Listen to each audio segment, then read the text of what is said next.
Ces derniers jours, une question lourde circule dans les cercles géopolitiques. L'Iran a-t-il franchi un seuil stratégique inédit? Tout part d'un fait objectif. Un séisme enregistré en Iran d'une magnitude modérée à faible profondeur. Un phénomène que les agences internationales, Reuters, AFP, BBC, rappellent comme fréquent dans une région hautement sismique. Pris isolément, l'événement n'aurait rien d'exceptionnel. Mais le contexte change tout.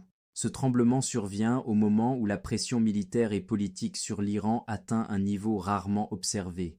Déploiements navals américains, rhétorique de plus en plus explicite, évocation répétée de l'option militaire. Très vite, des spéculations émergent. Explosions souterraines, tests clandestins, aucune preuve. Les réseaux internationaux de surveillance n'ont détecté aucune signature nucléaire. Mais en géopolitique, la perception compte parfois autant que le fait. La vraie question n'est donc pas de savoir si un essai a eu lieu, mais pourquoi cette hypothèse paraît désormais crédible à certains. Depuis 1945, une réalité structure les relations internationales. Les États dotés de l'arme nucléaire sont sanctionnés, critiqués, isolés, mais rarement attaqués frontalement. Ce n'est pas moral, c'est stratégique. L'Iran vit sous sanctions sévères, sous menaces répétées, sous pression constante. Dans ce contexte, le message perçu est simple, vous êtes une cible. Et lorsqu'un État se sent menacé dans son existence même, il cherche une garantie ultime de survie. C'est le paradoxe de la pression maximale. En voulant empêcher l'accès à une capacité stratégique, on convainc parfois qu'elle est indispensable. Même sans preuve,